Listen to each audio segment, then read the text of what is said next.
नमस्कार दोस्तों, मैं संदीप कुमार आप सभी का हमारे चैनल पर बहुत बहुत स्वागत करता हूं। दोस्तों, वैसे तो हर व्यक्ति चाहता है कि उसका आने वाला भविष्य सुरक्षित रहे, लेकिन अपने आने वाले भविष्य को सिक्योर करने के लिए हमें सही समय पर इसकी प्लानिंग करना भी बहुत ही ज़रूरी होता है। तो यहाँ पे मैं आपको कहना चाहूँगा कि अगर आप भी अपने रिटायरमेंट के बाद सुकून की लाइफ जीना चाहते हैं, तो आपको आज से ही इन्वेस्टमेंट करना शुरू कर देना चाहिए, ताकि जैसे आज आप अपनी लाइफ को अपने तरीके से जी पा रहे हैं, अपनी सारी ज़रूरतों को पूरा कर पा रहे हैं, ठीक वैसे ही आप रिटायरमेंट के बाद भी अपनी सारी ज़रूरतों को आसानी से मैनेज कर पाएँ।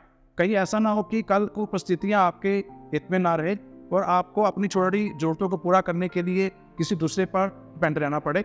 सो आज की वीडियो में हम जानेंगे LIC की एक ऐसी बेहतरीन स्कीम के बारे में जिसका नाम है जीवन अक्षय। इस पॉलिसी की खासियत यह है कि इसमें बस एक बार निवेश करने पर ना केवल आपको साथ के साथ पेंशन मिलनी शुरू हो जाती है, बल्कि और भी कई सारे बेनिफिट इस पॉलिसी में दिए जा रहे हैं, जिसका लाभ भी आप समय समय पर ले सकते हैं। सो आज की वीडियो में हम जानेंगे कि LIC जीवन अक्षय स्कीम क्या है, इस पॉलिसी में कौन कौन निवेश कर सकता है, इस पॉलिसी में हमें रिटर्न कितना मिलता है, इस पॉलिसी में हमें क्या बेनिफिट मिल रहे हैं, LIC जीवन अक्षय पॉलिसी में हमें पेंशन कब तक मिलती रहती है। इन सारे प्रश्नों के जवाब हम आगे इस वीडियो में आपको देने वाले हैं। सो दोस्तों, आगे बढ़ने से पहले मैं आप सभी से एक हम्बल रिक्वेस्ट करना चाहूँगा कि अगर आपने हमारे वीडियो को देखना शुरू कर दिया और आप इस पॉलिसी के बारे में पूरी जानकारी लेना चाहते हैं, तो आप पूरी जानकारी लेने के लिए वीडियो को पूरा देखें, वीडियो को कहीं भी स्किप ना करें। तो चलिए स्टार्ट करते हैं। तो आइए सबसे पहले ये जान लेते हैं कि कौन कौन इस पॉलिसी को ले सकता है। सो अगर आप एक भारतीय नागरिक हैं और भारत में ही रहते हैं और आपने अपने जीवन के 30 साल पूरे कर लिए हैं, तो आप इस स्कीम में निवेश करने के लिए एलिजिबल हो जाते हैं। सो आप इस पॉलिसी में निवेश कर सकते हैं। और जो इस पॉलिसी को लेने के लिए मैक्सिमम एज रखी गई है वो है 85 साल, यानी आपकी एज 30 साल से लेकर 85 साल के बीच में ही होनी चाहिए, तभी आप इस पॉलिसी को ले सकते हैं। और अगर आपकी एज 30 साल से कम है या 85 साल से ज़्यादा है, तो आप इस पॉलिसी को नहीं ले पाएंगे। अब यहाँ तक तो हमने जान लिया कि किस एज ग्रुप के लोग इस पॉलिसी को ले सकते हैं। अब सबसे जरूरी सवाल हमारे मन में ये आता है कि इस पॉलिसी प्लान में हमें कब तक पेंशन मिलती रहती है। सो मैं यहाँ पे आपको बताना चाहूँगा कि जीवन अक्षय एक होल लाइफ पॉलिसी है, तो इसमें आपको पेंशन पूरे जीवन भर मिलेगी। अब इसका सीधा सा मतलब यह है कि जब तक आप इस दुनिया में रहेंगे तब तक आपको इस पॉलिसी के माध्यम से पेंशन मिलती रहेगी। अब दूसरा सवाल आपके मन में यह आ रहा होगा कि जीवन अक्षय पॉलिसी में हमें पेंशन किस हिसाब से मिलती है, तो चलिए इसके बारे में भी जान लेते हैं। सो जब आप इस पॉलिसी प्लान को लेते हैं तो आपको पेंशन के लिए 4 ऑप्शन मिलते हैं। इस पॉलिसी में आप पेंशन को मंथली, क्वार्टरली, बाई ईयरली और ईयरली ले सकते हैं। तो आप अपने हिसाब से इन चारों में से कोई भी ऑप्शन चुन सकते हैं। अब जान लेते हैं कि इस पेंशन प्लान को लेने के लिए आपको क्या क्या ऑप्शन मिलता है। इस पेंशन प्लान को लेने के लिए आपको 2 ऑप्शन दिए जाते हैं, एक होता है सिंगल लाइफ और दूसरा होता है जॉइंट लाइफ। अगर आप इस पॉलिसी को सिंगल लाइफ के ऑप्शन से परचेज करते हैं, तो इस प्लान को आप सिर्फ अपने नाम से ही ले सकते हैं। इस प्लान के सर्वाइवल बेनिफिट की बात करें तो इस प्लान को लेते वक्त आप जिस भी एन्युटी पेमेंट का चुनाव करते हैं उसी मोड पे जीवन भर एन्युटी यानी पेंशन आपको मिलती रहेगी। और अब मान लीजिए कि किसी कारणवश पॉलिसी होल्डर की अगर डेथ हो जाती है तब क्या होगा, तो यहाँ पे मैं आपको बताना चाहूँगा कि इस केस में जो भी अमाउंट पॉलिसी होल्डर ने इस पॉलिसी में इन्वेस्ट किया होता है और उसके साथ साथ जो आउटस्टैंडिंग इंटरेस्ट होता है वो पूरा का पूरा पॉलिसी होल्डर के नॉमिनी को दे दिया जाता है और पॉलिसी को बाद में क्लोज कर दिया जाता है। अब बात करते हैं सेकंड ऑप्शन की, यानी जॉइंट लाइफ के बारे में।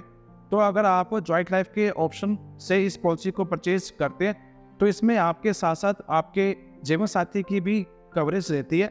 मतलब जब तक प्राइमरी पेंशनधारी जीवित रहेंगे उन्हें पेंशन मिलती रहेगी और उनकी डेथ हो जाने के बाद उनके जीवन साथी को जीवन भर पेंशन मिलती रहेगी। अब जब लास्ट सर्वाइवल मेंबर की भी डेथ हो जाती है, तो उसके बाद जो भी अमाउंट पॉलिसी होल्डर ने इस पॉलिसी में इन्वेस्ट किया होता है और उसके साथ साथ जो आउटस्टैंडिंग इंटरेस्ट होता है वो पूरा का पूरा पॉलिसी होल्डर के नॉमिनी को दे दिया जाता है। अब बात करते हैं इन्वेस्टमेंट की। तो इस स्कीम में आपको एक साथ एक लमसम अमाउंट जमा करना होता है। जैसे आप एक बैंक FD में एक साथ एक लमसम अमाउंट जमा करते हैं, ठीक उसी तरह आपको इस पॉलिसी में भी एक साथ इकट्ठा पैसा जमा करना होता है, यानी यह एक वन टाइम इन्वेस्टमेंट प्लान है।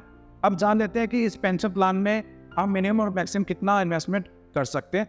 सो मिनिमम इन्वेस्टमेंट की बात करें तो अगर आप हर महीने पेंशन लेना चाहते हैं तो आपको कम से कम 1000 रुपये पेंशन लेनी होगी। और इसी तरह अगर आप 3 महीने का ऑप्शन चुनते हैं तो 3000, 6 महीने का ऑप्शन चुनते हैं तो 6000, और अगर आप 12 महीने का ऑप्शन चुनते हैं तो 12,000 रुपये मिनिमम पेंशन आपको लेनी पड़ेगी। और इसके लिए आपको मिनिमम 1 लाख की इन्वेस्टमेंट तो इस पॉलिसी में करनी ही पड़ेगी, फिर ही आप इस पेंशन प्लान को ले पाएंगे।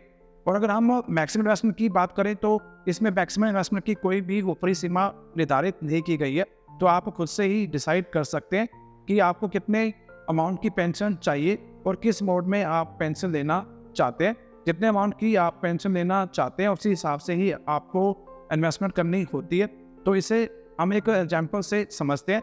मान लीजिए कि आपकी एज 30 साल है और आप 30 साल की एज में इस पॉलिसी को परचेज करना चाहते हैं और आप सालाना 50,000 या उससे ज़्यादा की पेंशन लेना चाहते हैं, तो इसके लिए आपको इस पॉलिसी में एक साथ 10 लाख रुपए जमा करने पड़ेंगे।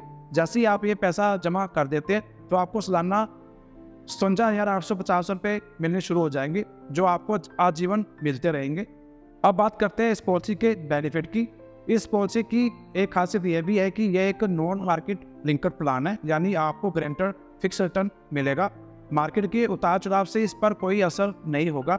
इस पॉलिसी में आपको लोन का बेनिफिट भी मिल जाता है। पॉलिसी शुरू होने के 6 महीने के बाद अगर आपको बीच में पैसों की जरूरत पड़ती है तो आप अपनी पॉलिसी पर लोन भी ले सकते हैं, और जो इस लोन का इंटरेस्ट होगा वो आपके पेंशन के अमाउंट में से LIC अपने आप डिडक्ट कर लेता है। इसके अलावा अगर अगला बेनिफिट आपको मिलता है सिलेंडर का, लेकिन यहाँ पे मैं आपको बताना चाहूँगा कि पॉलिसी सिलेंडर करने के भी कुछ रूल्स हैं।